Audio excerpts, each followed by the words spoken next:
Greetings, my dear viewer. You're on the channel The Price of Cheating. The channel is for those who appreciate traditional family values and condemn adultery. So be sure to subscribe to the channel. Let's get started. On a calm Sunday morning, exactly at 9 o'clock, I found myself deeply contemplating my marriage to Mia. We had been together for 35 years in a cozy little house on the outskirts of town. Our home is modest but comfortable. A living room, a bedroom, and a garage that leads out to a spacious open terrace. There's enough space in the garage for our 2 cars and my favorite motorcycle, which I enjoy riding on. Mia casually mentioned that she had a date planned. It was set for Friday night, the same night we usually spent together in front of the TV. She explained that the date was with a colleague from another office in her company, and they were going to celebrate his birthday. Mia told me how their friendship had developed. His occasional visits to her office on Wednesdays had turned into casual coffee chats, and then into shared lunches. After one of those lunches, he stopped by her office to say goodbye. As they stood by the door, he kissed her, completely out of the blue. After the kiss, he asked her to dinner. "And you just agreed?" I asked, unable to hide my surprise. She hesitated slightly before admitting that it had caught her off guard. "We've always been honest with each other, Mia. Just tell me the truth," I urged. After a pause, she confessed that she might have hinted at the kiss. "It was just a kiss," she quickly added. "And did you kiss him back?" I asked more softly now. Her answer was gentle. "Yes." Over the next few evenings, we discussed the upcoming date. Mia remained calm, but her resolve troubled me. Each conversation only made things more complicated. It turned out that it wasn't really a birthday celebration, and no one else had been invited. I was growing increasingly irritated, and finally asked her directly, "Are you planning to sleep with him?" She didn't answer immediately, and her silence spoke louder than any words. "Why would you even think that?" she finally asked. The tension between us was palpable. "Your cheeks are flushed, and you look excited. That kiss, it thrilled you. You've mentioned how attractive he is. Twice," I accused. She sighed and acknowledged, "Yes, he's handsome. And yes, I'm excited. It's the first time I've thought about going on a date with someone else since we met. But my blush is because I came home early to bake him a birthday cake. It's in the oven right now." "A cake? When was the last time you baked a cake for me?" I retorted. Rolling her eyes, she replied, "Don't be so dramatic. I take you to your favorite restaurant every year on your birthday. Richard is divorced, lonely, and wasn't even planning to celebrate. I just felt sorry for him." I couldn't shake the unsettling feeling. "Do you even know why he got divorced?" I asked. She shrugged. "We've never talked about it, but he's a good person, and I didn't want him to feel alone." The conversation was getting more and more tense. "Fine, I'll go with you," I offered, even though I already knew her answer. "No, Michael, it's a date," she said firmly. "Then just answer me. Are you planning to sleep with him?" Her response was cautious. "I don't have any such plans." Although her words were meant to ease my fears, they didn't calm me. "You know what he expects. That kiss. It wasn't just a friendly goodbye. He's hoping for more." "Michael, he's a man. Yes, maybe men think about intimacy when a woman agrees to a date, but that doesn't mean I'm going to sleep with him," she said, calmly but firmly. "So, you're saying it's possible?" I pressed, refusing to let the subject drop. "You're exaggerating. Richard is just a colleague. Yes, he's single, and yes, I agreed to have dinner with him. That's all." "I thought we were still deciding whether you should even go," I said, feeling my irritation rise. "It's just dinner, Michael, with a colleague. I've had dinner with female colleagues before, and yes, I'm going," she insisted. I couldn't hold back any longer. "He's more than just a colleague, Mia. He's an attractive man who has already kissed you, and you still haven't given me a clear answer. So I'll ask you again, directly. Are you going to sleep with him? Are you seriously thinking about sleeping with him?" Michael's tone was light, but the question hung in the air. "I'm not planning to," Mia replied nonchalantly, shrugging. "But I can't say it's completely out of the question, right? It all depends on how things unfold." "And what would that scenario look like?" Michael persisted, now with a hint of irritation in his voice. "Like, he offers you a ride home in exchange for something in his car in the parking lot? Or will you change your mind if his ex-wife shows up to dinner with their 5 kids? Changing the subject abruptly, Michael asked, "How are you even planning to get to this dinner?" "I called a cab.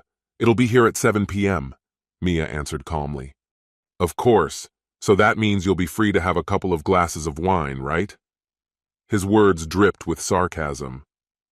"Don't be ridiculous," Mia sighed, clearly tired of the conversation. "Yes, I can have some wine, but I wouldn't drive even if I didn't drink. Why would I need the car?" At that moment, the oven timer rang, interrupting the moment. "The cake's ready," Mia announced, heading toward the kitchen. "Great," Michael muttered. "Maybe I'll have a slice." "Michael, sometimes you're just unbearable," Mia shot back. "And leave the cake alone. It's just a sponge cake. I know you don't even like that." "Calling me unbearable? Low blow, but fair," he admitted. "All right, I won't touch the cake." Mia carefully transferred the cake to a cooling rack. "Tomorrow, I'll cover it with fresh cream before taking it to the restaurant," she muttered, mostly to herself. The cake box was already prepped for the final delivery. "And don't touch the box either," she warned, glancing over her shoulder. "I know what you're capable of." "I won't touch anything," Michael responded with a lazy eye roll. As he returned to the living room, Michael asked, "Where is this dinner going to be?" "At the Hilton," Mia answered. "Of course, should have guessed," Michael smirked. "I bet he booked a room there too. Women these days are so easily satisfied, aren't they? He pays for dinner and wine, and you provide the bed," he continued, his irritation becoming more evident. "I heard the breakfast there isn't bad either." "Enough, Michael, I've had it," Mia snapped. "Your jealousy is exhausting, and it doesn't suit you. Richard didn't book a room, all right? It's just dinner. But if you keep this up, I might end up in bed with him just to spite you. So here's the deal. Stop being jealous, and I'll be home by midnight." Michael stared at her for a moment before responding. "I'll be honest, Mia. I don't like any of this." "Too bad," Mia retorted. "But since it bothers you so much, let me propose another deal." "I'm listening." Michael crossed his arms. "From now until the taxi arrives tomorrow, you don't mention it again. No arguments, no sarcastic comments. I'll be home by midnight, and on Saturday morning at 9, we'll sit down and talk. You'll have time to think it over, and you can decide what to do next. Whatever decision you make, I'll respect it." 9 a.m.? Michael asked skeptically. "Yes.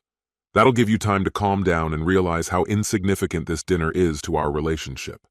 Whatever you decide at 9 a.m. on Saturday, I'll go along with it. If you tell me to stop seeing Richard, I will." Michael considered the proposal. "All right, let's make it simple. I'll have dinner early tomorrow and be gone before your big night." His words were dripping with sarcasm again, and Mia wrinkled her nose in response. "How generous," she replied dryly. "But I have 2 conditions," Michael quickly added. "First, I'll sleep in the guest room tonight and tomorrow. I don't want to talk to you until Saturday. Second, if you sleep with him, our marriage is on the line." "Agreed," Mia answered calmly. On Friday, as usual, Mia returned home before Michael. When I arrived, Mia was finishing decorating the cake. Luxurious chocolate letters formed the words, "Happy Birthday, Richard." But what truly caught my attention were the delicate pink hearts, carefully placed along the sides. Mia gave me a brief greeting, but I remained silent, standing firmly in the doorway. She shrugged as if trying to shake off the tension, and I headed to the guest room to change. Making sure she was occupied, I slipped into our bedroom. In the bathroom, I immediately noticed something was missing. The expensive bath oil I had recently bought for her was gone from the cabinet. Clearly, she was planning a relaxing bath, likely with my gift. On the bed, her evening outfit was already laid out. She had chosen an elegant black dress, classic and timeless. Next to the dress were black stockings with lace ties and black panties I hadn't seen before. A new velvet choker with an imitation diamond at the center was also part of the ensemble, but a bra was conspicuously absent. Under the bed were the highest heels I had ever seen. The curtains leading to the terrace were already drawn. I checked the bedroom door, locked it, and put the key in my pocket. Later, sitting in front of the TV, I heard Mia leave the kitchen. "I'm going to get ready," she said in a calm voice. Listen, Michael, I understand that you're upset, but there's no need to worry. There's nothing intimate here, and by tomorrow, it will all be over. I nodded in response, but as soon as I heard the bedroom door close, an overwhelming urge consumed me. I went to the garage, opened the motorcycle cover, and took it with me to the terrace. I couldn't see the bathroom, but I heard the water running for the bath. I waited, knowing she was already in the bath when the water stopped. Seizing the moment, I quietly opened the bedroom door and slipped inside. I spread the motorcycle cover on the floor and opened Mia's wardrobe. I quickly threw a pile of her clothes, everything from the hangers, the black dress from the bed, and more items from the drawers. Her purse lay on top of the pile. After closing the wardrobe, I glanced at her evening outfit. Stockings, the choker, and those high heels. Well, I couldn't just leave her barefoot, could I? Cruelty has its limits. I found her phone in her purse. Gathering everything, I took it to the garage and loaded it into the car trunk except for her purse, which I decided to search. Inside the purse was the usual set: money, cards, but what caught my attention was something unexpected: a pack of contraceptives, carefully hidden in the lining. We had never used them. I put them in my pocket, locked the trunk with her belongings, and checked her phone to see the details of the taxi she had ordered. It was almost 6:30 p.m., and the car was due to arrive at 7 p.m. I called. "Hello, I'd like to cancel the ride. My wife has come down with a cold," I added with irony. The operator politely replied, "No problem, sir. Thank you for letting us know." Shortly before Mia finished her bath, I rolled the motorcycle out of the garage and secured the cake box to the back with straps. Closing the garage, I rode off. I didn't want to arrive too early, so I made a short stop at a small corner store. There, I bought an overly sentimental card with bright pink hearts. "Can I borrow a pen?" I asked the cashier.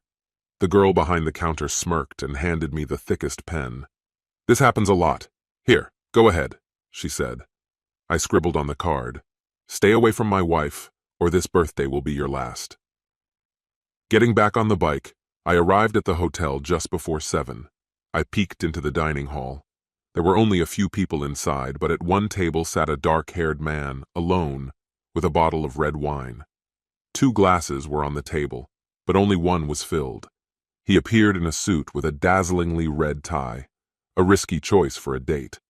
The hotel staff barely paid attention as a man wearing a rescue helmet walked in carrying a cake.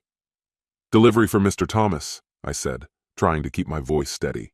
The receptionist nodded, asking no questions, and let me through. It was a bold move, but so far, luck was on my side. I wasn't going to back down.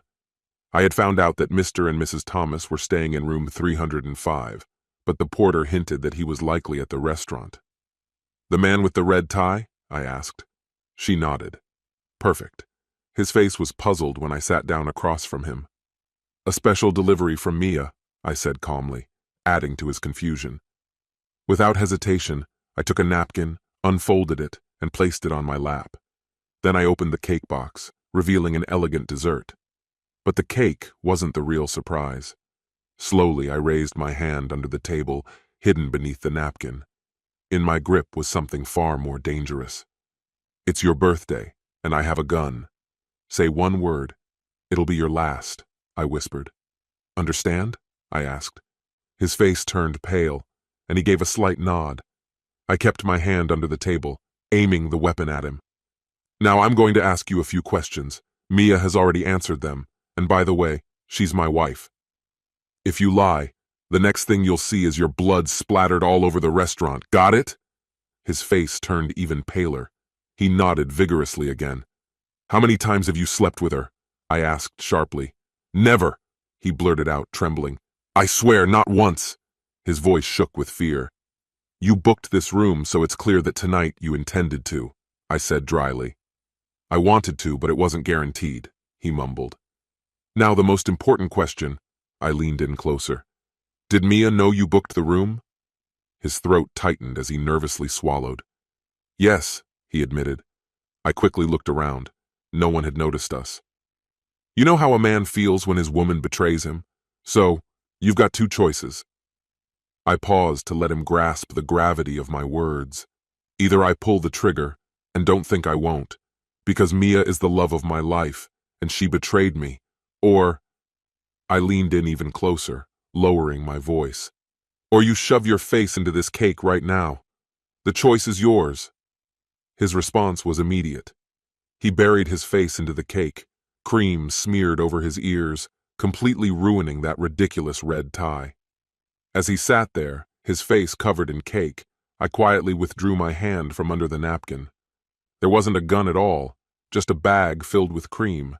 I squeezed it, and the contents spilled onto his lap. "Well, Richard," I said with fake cheer, "you got your cream pie exactly where you wanted it." I crumpled the napkin and placed it next to the card I had left on the table. With his face still buried in the cake, I stood up. A few guests glanced over as I calmly drained his glass and poured the remaining wine over his head. No one said a word. When I got home, Mia was lying on the couch in a robe and slippers, her hair still wet from the shower. Not exactly the reaction you'd expect from someone who had just been caught cheating. "What did you do, Michael?" she shrieked. I put a finger to my lips and whispered, "Saturday at 9. Without another word, I went to bed. The next morning, I woke her up at 7 by throwing her clothes on the bed. "How did you get in here? I locked the door," she exclaimed in confusion. I waved the spare key in front of her, the one I'd used to enter through the terrace door. Then, without another word, I got on my motorcycle and rode to the next town for breakfast, leaving her to process what had happened. At exactly 9 o'clock, I returned home as planned. We sat at the dinner table, facing each other in tense silence. Mia's face twisted in displeasure as I placed a large, sharp cake knife between us on the table. She was dressed in a simple tracksuit. "You'd look better in a dress, Mia," I remarked. "These clothes are so drab. Maybe you should try something different. Stockings, maybe a choker." She didn't respond to my suggestion. Instead, she asked, "What else did you do last night besides taking my clothes?" "I stopped by the hotel," I replied calmly. "Told Richard you wouldn't be coming. But don't worry, I gave him the cake you made. He really liked it. Couldn't get enough, actually. Oh, by the way, here's your bag and phone. Oh, and I deleted his number. You won't be getting it back until Wednesday." "I might get it back," she muttered. "Let's not forget about last week," I continued. "You kept telling me over and over that your evening was just a dinner. You insisted nothing more was planned, swore there was no hotel reservation. But here we are, and just to remind you, you agreed to accept whatever I decide at exactly 10 o'clock. Mia nodded, without saying a word. "I checked the hotel," I said. "Turns out Richard did book a room, and from what I found out there's no way you didn't know, so tonight I get what I want. You'll be sleeping in the guest room. I'll be filing for divorce this week. By the weekend, I want you out of here." "I don't care where you go," I added coldly. Her face twitched, her mouth opened in shock, just like Thomas's when he realized it was all over. "I'm selling the house. You'll get nothing and don't expect any alimony. You'll have to manage on your own, and there's absolutely no chance." I paused, hitting myself on the head in frustration. "That's it," I declared. "Michael, please," she quietly begged. "No. Did you really think you could just run off, sleep with some random guy, and I'd just sit here like a fool?" "We never—" she began, but I cut her off. "It doesn't matter. Stockings, a thong, no bra, that's what matters. You said you'd be at dinner for about an hour. That left you nearly 3 hours before you were supposed to call a taxi. What were you planning? Another few rounds before heading home?" "We're going to argue about furniture anyway, so let's start now," I said, pulling out 3 contraceptives and laying them on the table. I drove the knife into them, pinning them to the table. "You can keep this table. You're a deceitful, lying woman. I regret spending 35 years on you, and that's just our marriage." This concludes the story. If you like it, then put your powerful like and subscribe to the channel. Greetings, my dear viewer. You're on the channel The Price of Cheating. The channel is for those who appreciate traditional family values and condemn adultery. So be sure to subscribe to the channel. Let's get started. Oliver and Barbara Johnson, 65 and 61 years old respectively, were having a calm evening at home when Barbara, in a casual tone, posed an unusual question to Oliver. What would you think if I had an affair? Without hesitation, Oliver replied, I wouldn't like it. Although such a question might seem unexpected in most marriages, for the Johnsons, it wasn't entirely out of the ordinary. After 43 years together, their conversations often touched on topics that might surprise others. Barbara, still turning heads with her confident and attractive appearance in her early 60s, worked as a college professor. Barbara taught various philosophy courses, though she was particularly known for her course on human sexuality, which filled up quickly each semester. The couple had a more open dialogue about sexuality than many other couples. They often discussed their desires, fantasies, and needs with a frankness that was rare in most relationships. Yet Barbara's question still caught Oliver off guard. She added, "And what if it was with Ben Affleck? After all, we're talking about a celebrity." After 43 years of marriage, Oliver had learned not to be too surprised. He played along, answering, "Well, if it's Ben Affleck, I suppose I wouldn't mind." Barbara clapped her hands gleefully and exclaimed, "Wonderful!" This sudden enthusiasm took Oliver aback. "What?" he asked, now with a more cautious tone. Barbara laughed, reassuring him. "Don't worry, dear. I've never met Ben Affleck and wouldn't even know where to start. But that brings me to my next question." At this point, Oliver began to feel uneasy, sensing that the conversation was heading into tricky territory. Barbara continued, "If I really did have an affair with Ben Affleck, how do you think you would actually feel? Let's be serious. People always joke about the celebrity exception, but I want to know your honest reaction." Relaxing a bit, thinking she was likely gathering material for her human sexuality course, Oliver calmed down. "Honestly, Barbara, I'd need to think about it. I'm not sure how I'd feel." Barbara smiled, clearly willing to give him time. "All right, dear, take your time. I'll go make some coffee." Oliver realized this was her subtle way of signaling that she expected a thoughtful answer. Despite his internal discomfort, he began to seriously contemplate the question. Of course, if she slept with Ben Affleck, he would be angry and upset. But was a hypothetical fling with a celebrity worth ending their 43-year marriage? Barbara had been an amazing wife, mother, and partner throughout their life together. When Barbara returned, she had that familiar look of a teacher, signaling it was time for an answer. She sat down and looked at him expectantly. "Barbara, honestly, I would feel hurt and betrayed, especially if you kept it a secret. Even if I knew in advance, it would still be painful." Barbara nodded, absorbing his words. "I understand, but would that be enough to destroy our marriage?" she asked more seriously this time. Oliver thought carefully before answering, "No, I don't think it would destroy our marriage, but it would definitely bring a lot of pain." She seemed to take in his words, though her posture indicated that she wanted to ask one more question. "And what if it wasn't Ben Affleck, but Charlie Miller from my department at the college?" Without thinking, Oliver joked, "Well, in that case, I'd shoot both of you and happily spend the rest of my life in prison." Most people might have expected Barbara to feel uncomfortable with such a response, but Oliver knew his wife better. She remained as calm as ever. "I understand, dear, but don't worry. I won't do anything with Charlie that I wouldn't do with Ben. And now you might be thinking, oh no, Oliver is in danger. But trust me, you have nothing to worry about. I've been navigating the ups and downs of marriage for quite some time now, and I'd like to think I've become somewhat of an expert. Honestly, it's not as complicated as many people believe. Sure, there are a few key points, but it boils down to this. With Ben, I could offer you an extraordinary level of intimacy, something most women never experience. Although, if the rumors are true, many have already had the chance to try it." Barbara, always an attentive listener, nodded in agreement, resting her chin on her hand. "But when it comes to Charlie Miller, I've seen how he acts around you at every gathering. Do you remember that conversation we had a while back about him, you, and that mistletoe situation? It's been clear for a long time that he's trying to get you into bed. He just can't keep his eyes off your chest, like a moth drawn to a flame. He's been divorced twice already. Ever wondered why? Now here's what you don't know. My own thoughts about him. Considering you continue to interact with him, I'm starting to wonder if you're trying to humiliate me in front of everyone we know." Barbara tried to interrupt me, but I stopped her with a raised hand, indicating it wasn't time for that yet.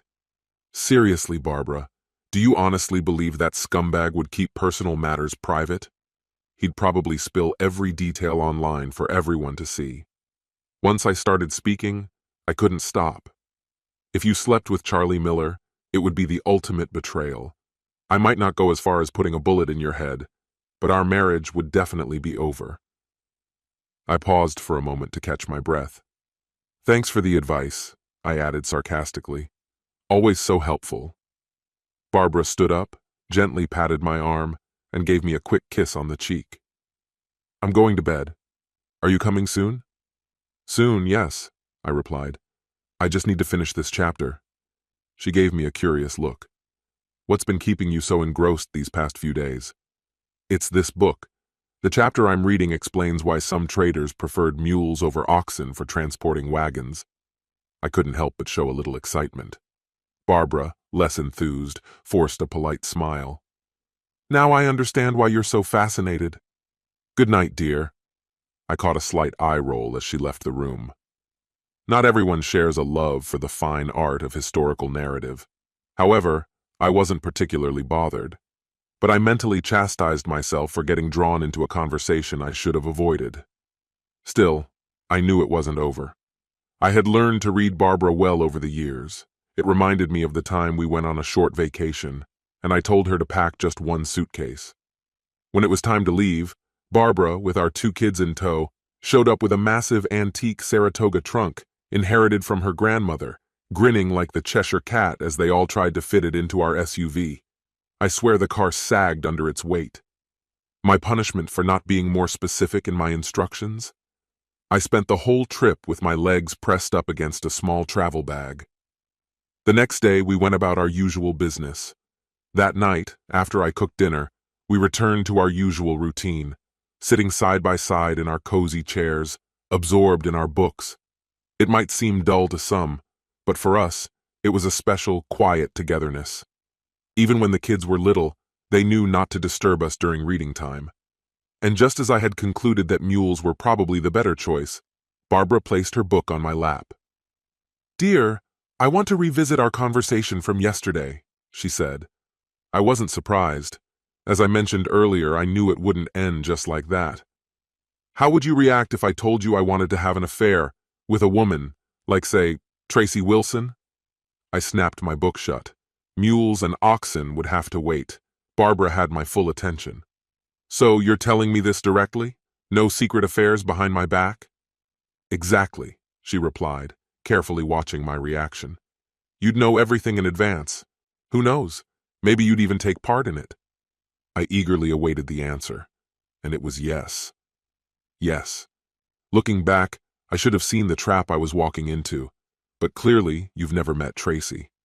My thoughts drifted into somewhat indecent fantasies, imagining the possibility of a threesome with her and my wife. Wait, don't rush to judge me, I'm just being honest. After all, I'm a man. Okay, I admit it. Realistically, such a situation would probably end with me having a heart attack, but still. Really, Oliver? Something like what happened with Ben and Charlie, right? This time I didn't need as much time to think as I did last night. I wasn't entirely sure how upset I would be, but I felt my emotions would depend on the role I played in this situation. My response was tinged with a hint of pride and a barely noticeable hope. She rolled her eyes even more dramatically than she had the night before. Message received. So your idea of loyalty is more about how threatened you feel by my actions, rather than any real moral compass, right? She shot back. Ouch. That hit hard. I fell silent, deciding it was better not to respond. I had already dug myself a deep enough hole. She sat there, staring at me, tapping her foot against the chair, waiting for me to say something.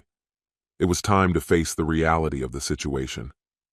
Barbara, why are you so insistent on having an affair with that creep Miller? I asked. Look, she began. Charlie is a snake, sure, but not for the reasons you imagine. It took me a moment to understand what she meant. I know. You probably would have figured it out quicker, but my mind was elsewhere. I sat there, stunned, silent. Eventually, she decided to show a bit of mercy and explain further. Darling, this won't be some passionate affair. It's part of my research on human sexuality. I think it will give me valuable insights. My mouth went dry and I felt lightheaded. Come on, dear. We both know your problem isn't morality. It's your fragile male ego, she continued.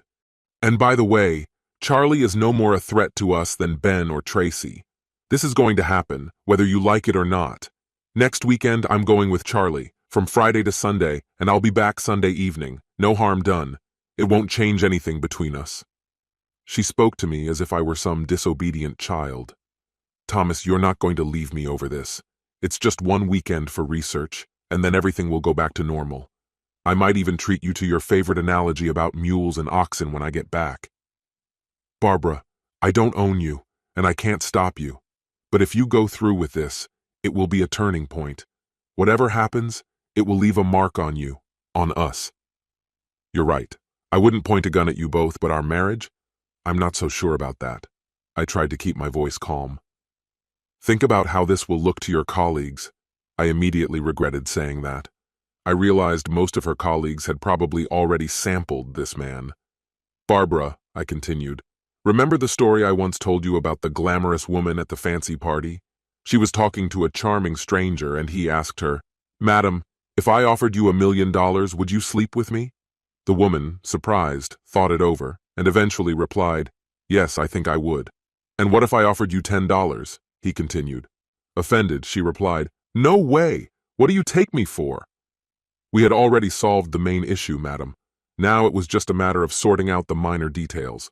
I walked behind her, shouting, Barbara, listen, if you keep this up, sooner or later everyone, literally everyone, is going to find out who you really are.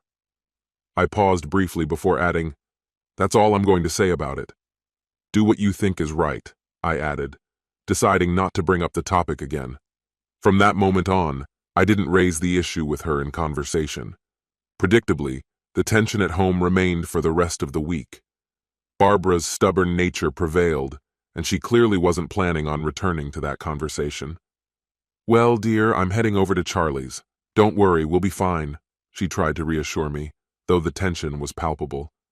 And what will you be up to while I'm gone? Hopefully something enjoyable? Maybe you'll head down to the basement and tinker with your model trains, Barbara teased, quickly kissing me on the cheek before heading out the door. As it closed behind her, I called out with a smile, Don't worry about me.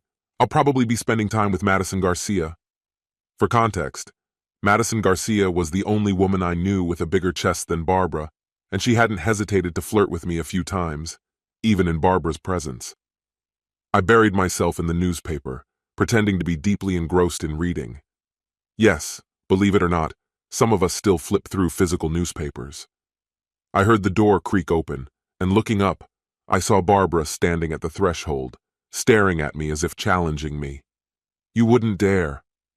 I smirked slyly, folded the paper, and gave her a knowing look.